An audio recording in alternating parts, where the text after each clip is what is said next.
ان کا کام تھا کہ یہ اپنے علاقے کی خوشحالی اور ترقی اور سالانہ ترقیاتی بجٹ بنائیں گے اور مقامی سطح پر یہ ٹیکس لگائیں گے، اور ان کا خاندانی تنازعات مسئلہ اپنے علاقے کے خاندانی تنازعات اور ان کے مسائل کے حل کے جو فرائض ہیں وہ یونین کونسل یونین حکومت کو دیے گئے۔ اس کے بعد تحصیل حکومت میں بھی تحصیل ناظم، نائب ناظم اور تحصیل انتظامیہ پر مشتمل تھی۔ ان کے اختیارات میں یہ تھا، ان میں جو نشستیں تھیں وہ 33% عورتیں بھی شامل تھیں، 5% کسان اور مزدور اور 5% اقلیتوں کو دیا گیا۔ ان کے سربراہ کو جو ہے TMO کہا جاتا تھا، جو کہ ان کا تحصیل میونسپل آفیسر جس کو کہا جاتا ہے، جس کی نگرانی میں تمام جو ہے وہ معاملات لیے جاتے تھے، اور اس کے بعد جو ہے وہ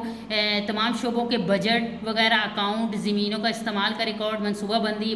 شہری اور دیہی علاقوں کی منصوبہ بندی اور ان ساروں کی جو ہے وہ کام اور اختیارات جو ہے وہ تحصیل حکومت کے پاس تھے۔ ضلع حکومت میں بھی ناظم، نائب ناظم، کونسل اور ضلع ناظم پر مشتمل ہوتی تھی۔ اس میں جو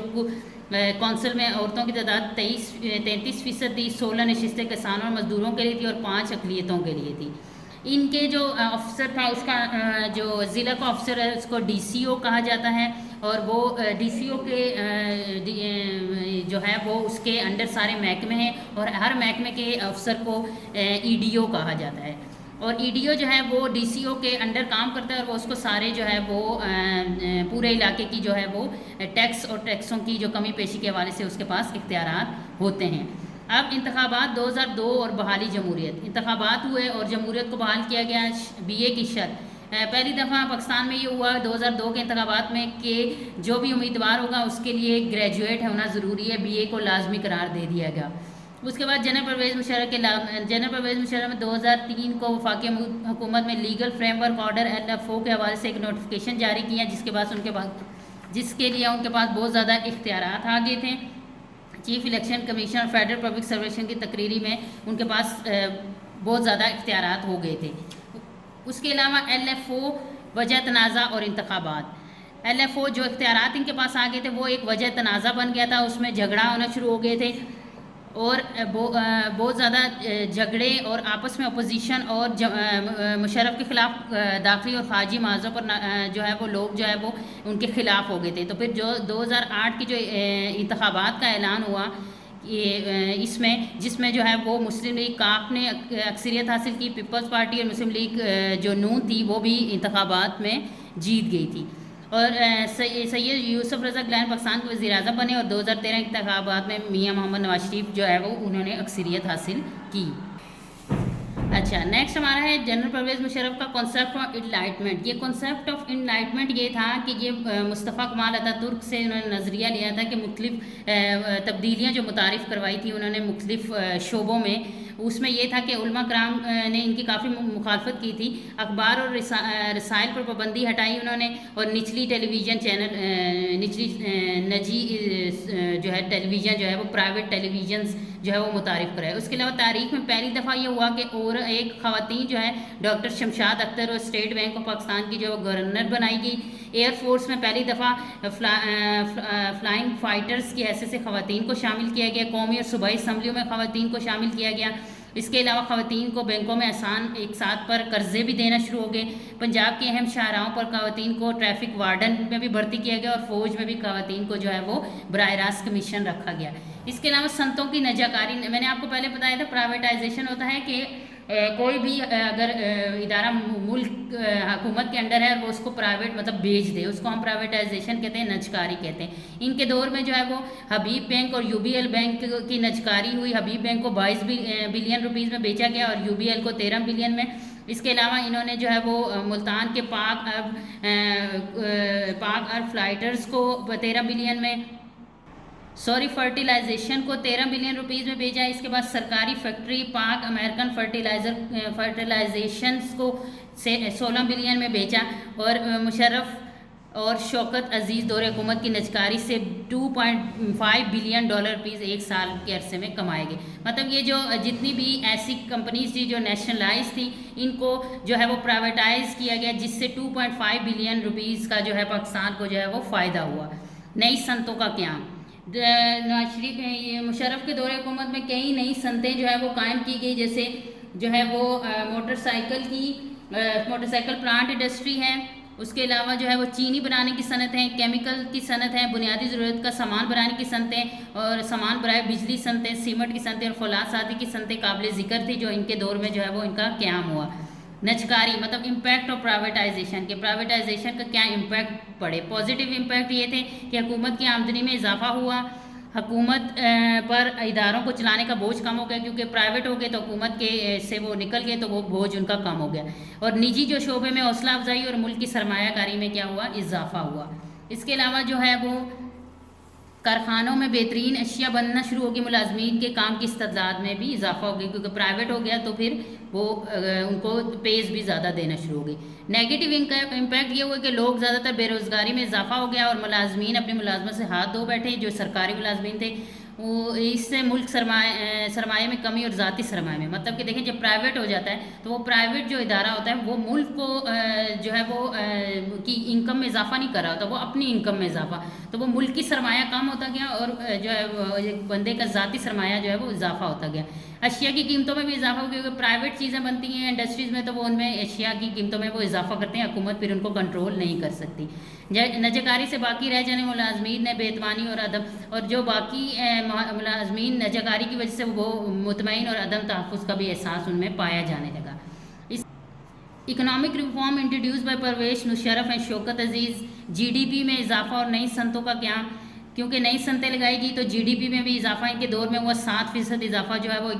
جی ڈی پی میں ہوا، اور اقتصادی پالیسی بھی انہوں نے بنائی اور ملکوں میں نئی صنعتیں قائم کی۔ سرمایہ کاری کی ترغیب، بیرون ملک میں جو مقیم پاکستانیوں کو ترغیب دی گئی کہ وہ اپنے ملک میں مختلف شعبوں میں سرمایہ کاری کریں، مطلب پیسے لگائیں اور ملکی ترقی کی شاہراہوں پر گامزن ہو سکیں، اور انہیں غیر ملکی سرمایہ داروں کو بھی پاکستان میں سرمایہ کاری، مطلب جو باہر لوگ تھے ان کو بھی اس چیز پہ کہا گیا کہ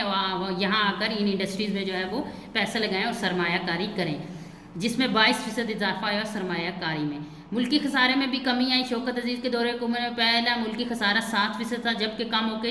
4.5% ہو گیا، اور غربت 32% سے 20% تک آ گئی۔ اس کے بعد توانائی کا حصول، بجلی کی مسلسل فراہمی کے لیے توانائی کے حصول کے لیے ہینڈل پاور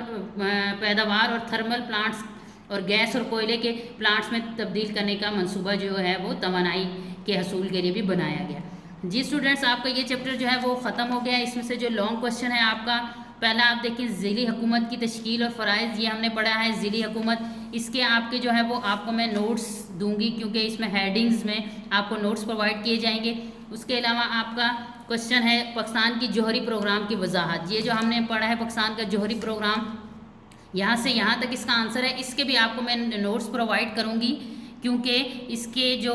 یہ آپ کا پیراگراف کی صورت میں آپ کو ہیڈنگز کی صورت میں ان کے بھی نوٹس پرووائڈ کروں گی۔ اس کے علاوہ کوشچن نمبر 4، تحصیل کونسل، تحصیل انتظامیہ اور تحصیل نائب ناظم، یہ بھی آپ کا جو ہے وہ کوشچن آپ نے پڑھا ہے تحصیل والا، یہاں سے لے کر یہ یہاں تک ہے، ٹھیک ہے، یہ یہاں سے یہاں تک ہے، اس کے بھی نوٹس پرووائڈ کروں گی ود ہیڈنگز، ٹھیک ہے، یہ آپ نے جو ہے وہ اچھے سے یاد کر لینا ہے جب آپ کو یہ نوٹس ملیں۔ اب یہ آپ کا چیپٹر جو ہے وہ مکمل ہو چکا ہے، اس کے شارٹ کوشچن آنسر کے بھی آپ کو نوٹس پرووائڈ کیے جائیں گے، پھر اس کو دیکھ کے آپ نے ان کو جو ہے وہ یاد کر لینا ہے۔ امید ہے آپ کو یہ چیپٹر سمجھ آیا ہوگا، اپنا خیال رکھیے گا، جزاک اللہ خیر۔